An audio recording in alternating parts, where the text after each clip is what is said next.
Hello, welcome to Virgo Philippines. So, ito yung reading natin for Virgo single.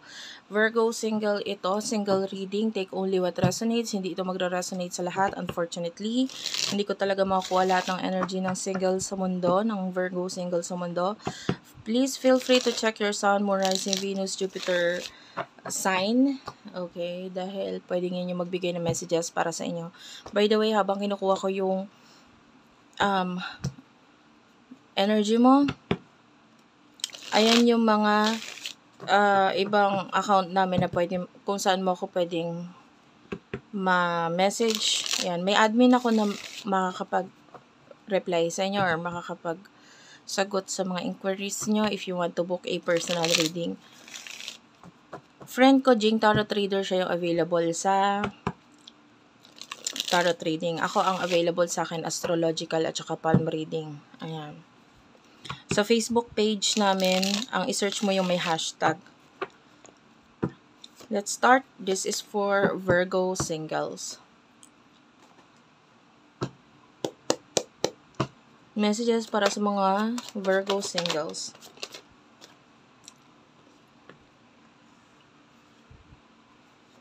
Five of Pentacles, the Hierophant, the Hermit. One more card. For Virgo singles, Ace of Wands, Aries, Leo, Sagittarius, Taurus, Virgo, Capricorn, Sagittarius with the Temperance, bottom of the deck.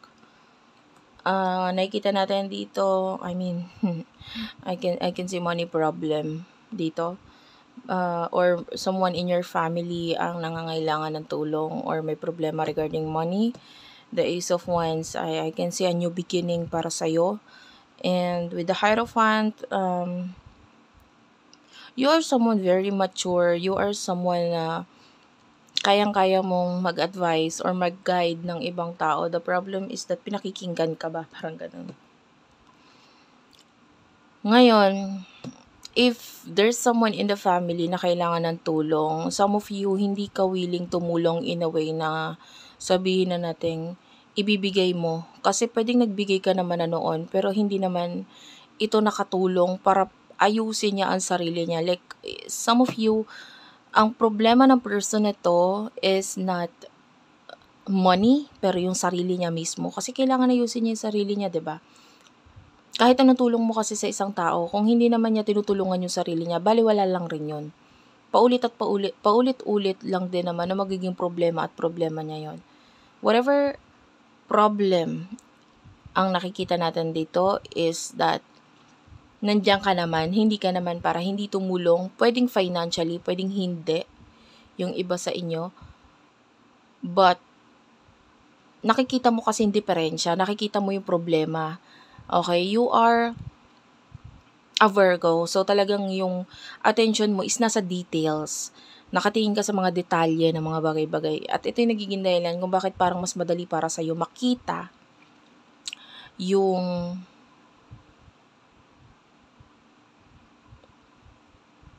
mali sa isang tao.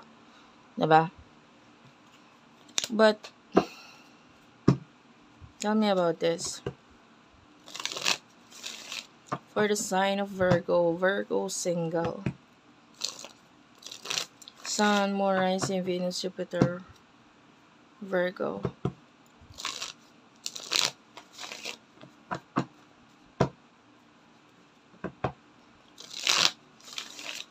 For Virgo singles, please. Okay. Page of Swords, Temperance, Two of Wands, and the Knight of Pentacles, Taurus, Virgo, Capricorn, Aries, Leo, Sagittarius, Gemini, Libra, Aquarius energy. Yeah, masyado kasi siyang immature. The Knight of Pentacles, nakita tayo dito ng mga bagong mga lalakarin or dapat gawain regarding documents. If this is you, na kailangan mong asikasuhin ng isang papel or documents, something to do with with money related or anything na may kinalaman sa dokumento, I highly suggest na gawin mo yon ngayon bago magkaroon ng Mercury retrograde. November 7 is, ano na yun na yung shadow ng Mercury retrograde. Pwedeng maramdaman na yung effect noon. But, hindi pa naman yun yung pinaka-Mercury retrograde na date.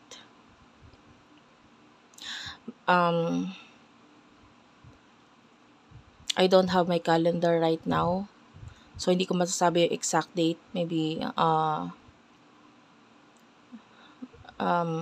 magkakaroon ako na reading regarding doon sa aking channel na Unicorn Princess Tarot. But, I'm just saying November 7, pwede nang maramdaman or may mga kaunti-kaunting effect na yung Mercury retrograde. And, pagdating sa Virgo, Mercury retrograde, you are someone na ang attention mo talaga nasa details, But during this time na magkakaroon ng Mercury retrograde, pwede kasing maapektuhan yon.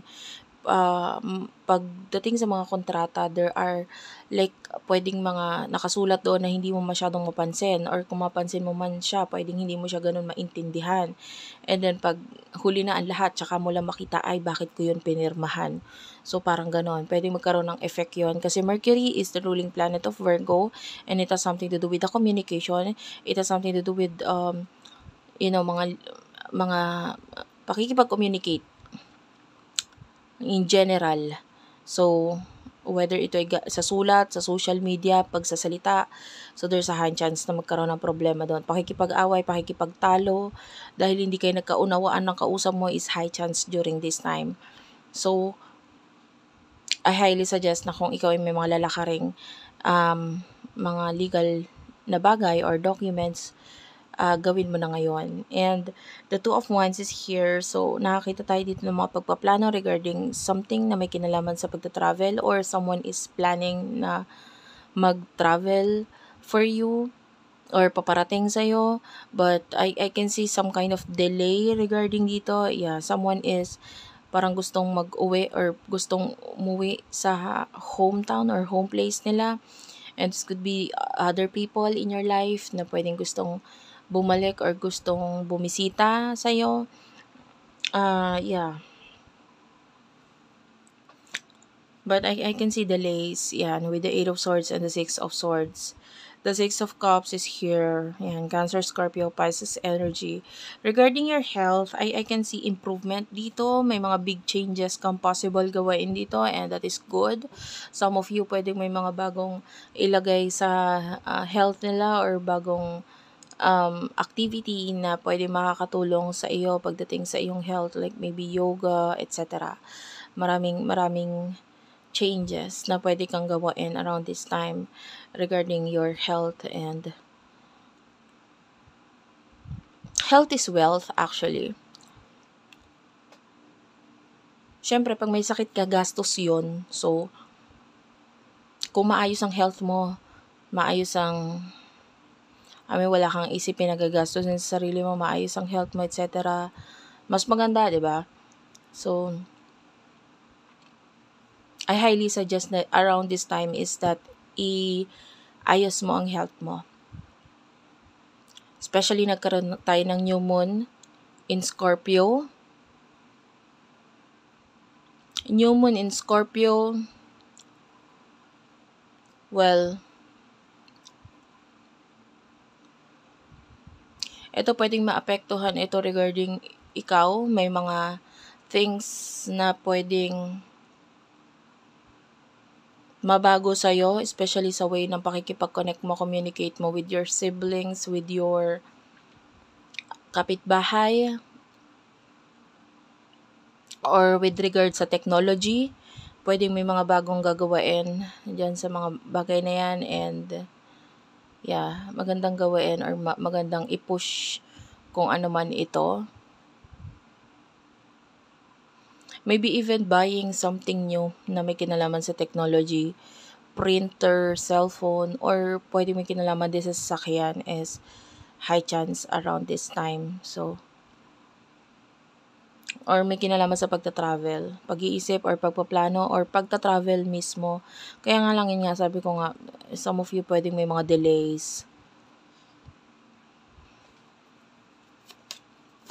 What will happen in the future for you? In the future, there's the Seven of Pentacles, King of Wands, and the Three of Wands. Okay.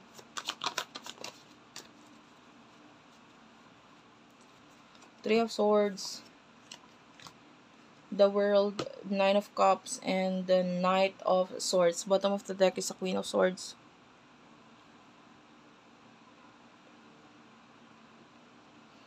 Someone is really hurting, pero pwedeng hindi niya sinasabi sa'yo, or hindi nasasabi, or hindi mo nalalaman na may nasasaktan sa'yo. I feel like yung iba sa inyo, there's something here na pwedeng may kinalaman sa mga binanggit mo, sinabi mo. Or you with the Queen of Swords, pwedeng part of you is pwedeng may pagka-cut off, or hindi ka masyado nakikipag-connect sa taong to.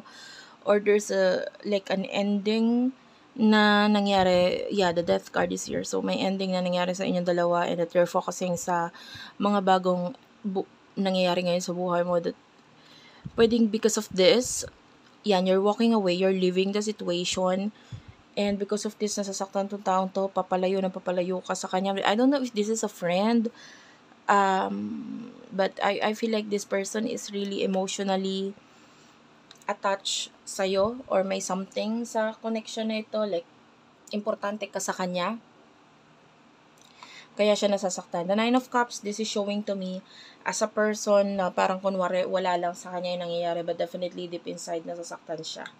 Okay? And itong taong ito, well, it could be a friend, could be a person na may love interest, or could be a relative, na parang the more na lumalayo ka sa kanya, the more na masakit para sa kanya, pero hindi, kunwari wala lang. Kunwari wala lang sa kanya, pero meron talaga. And then this person wants to travel to see you. Parang gusto ko niya makausap ng personal. Well, you are the King of Wands.